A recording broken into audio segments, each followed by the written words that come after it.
हमारी मांगे पूरी करो, हमारी मांगे पूरी करो, पूरी करो, पूरी करो, पूरी करो। है ना स्टाफ है, सारा कुछ भी नहीं है। ना तो हम मतलब फंड्स मिले हैं, बोलते हैं हमने सुना है कि इसमें 2 करोड़ रुपए आए हैं। वो 2 करोड़ रुपए इन्होंने खर्च कहाँ किए? ना तो कुछ उसके लिए बिल दिए है, ना कुछ दिए है, कुछ भी नहीं है। सर हम चाहते हैं कि हमारा कॉलेज शिफ्ट हो और हमें यहाँ और वहाँ आज BSF बैठे, हम परसों गए थे वहाँ BSF बैठा है। वहाँ जो हम जहाँ हम पढ़ते थे वहाँ उन्होंने डिसमेंटल किया है सारा कुछ, खाली अब एक क्लासरूम है। ऊपर से हमारे 2 बैच है, हमारे जूनियर्स भी है, वो कहाँ बैठेंगे और हम कहाँ बैठेंगे। उसके बावजूद अब BOPE का एग्ज़ाम हो गया है, अब 3rd बैच भी आने वाला है, वो भी कहाँ बैठेंगे। हम डिस्ट्रिक्ट एडमिनिस्ट्रेशन से यही रिक्वेस्ट करते हैं कि हमारा कॉलेज शिफ्ट करें। और हाँ, और एक चीज़, ये हमारा फ़ीस ज़्यादा लेते हैं बाकी कॉलेज से, बजाय कि हमारा जो टोटल फ़ी है वो 2240 रुपये है पर सेमेस्टर के हिसाब से 1120 रुपये है। हमसे ये चार्ज करते हैं 1880 रुपये, पता नहीं 680 रुपये ये कैसे। और हमारी बात है एक और बात, हमसे कुछ NOC लिया है 250 रुपीज़ का एग्जामिनेशन, जबकि बाकी कॉलेज से कहीं कोई NOC नहीं लिया है। उसके थ्रू हमें GMC राजौरी कॉलेज मिला था, तो तब से हमें ये बोल रहे हैं कि हम आपको हर फैसिलिटी देंगे यहाँ पे, हर मतलब फैकल्टी यहाँ पे जो है वो भी यहाँ पे कोई कुछ भी नहीं था उस टाइम पे। और अब हमें बोल रहे हैं, मतलब 2 साल से हमें ये बस टाल रहे हैं, इधर उधर घुमा रहे हैं। हमें बोलते हैं कि कॉलेज शिफ्ट हो जाएगा, हमें मंडी में अपना कॉलेज है, लेकिन वहाँ पे हमें शिफ्ट नहीं कर रहे हैं। हमें 2 साल से ये बस टालते रहते हैं कि वहाँ पे फर्नीचर नहीं है, फर्नीचर नहीं है, फर्नीचर नहीं है। इनके पास फंड्स आते हैं, तो अगर इनके पास मतलब वो फंड्स आते वो फर्नीचर पे यूज़ कर सकते थे, हमें अपना हक दे सकते थे। सर हम इनसे बार बार मतलब इनको एप्लीकेशन डालते हैं, हम प्रिंसिपल सर से मतलब ये बात करते हैं, इनको एप्लीकेशन देते हैं, MS को एप्लीकेशन देते हैं, लेकिन सर हमें वहाँ से कोई भी रिस्पॉन्स नहीं मिलता उनका।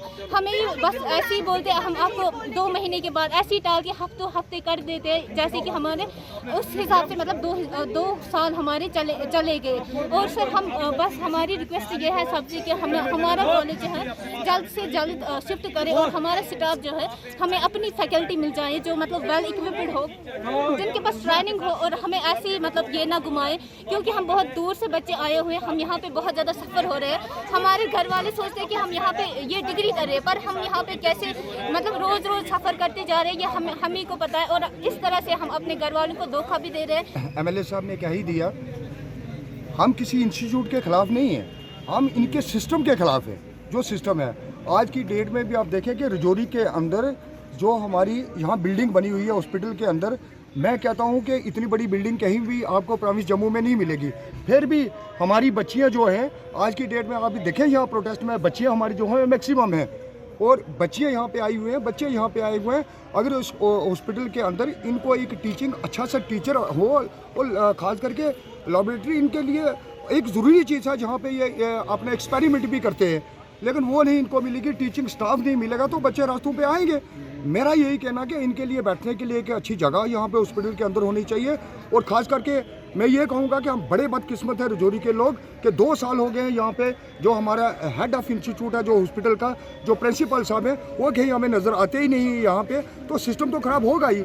हम इन बच्चों के साथ थे, हैं और रहेंगे, क्योंकि हम हमेशा सिस्टम के खिलाफ हैं, हम कभी किसी इंस्टीट्यूट के खिलाफ नहीं है। राजौरी जो है एडलेस इंस्टीट्यूशन है, 2 साल से प्रिंसिपल नहीं है यहाँ पर। आपने भी बुजुर्गों किया, हमने भी किया, सब ने किया है, और इसी की वजह से ये तमाम फैकल्टी के बच्चे सफ़र हो रहे हैं। हमारे BSc नर्सिंग है जो इनका कहना, हम इनकी डिमांड वर्ड्स बाय वर्ड इसकी हम तायद करते हैं, दुरुस्त हैं अपनी जगह पे।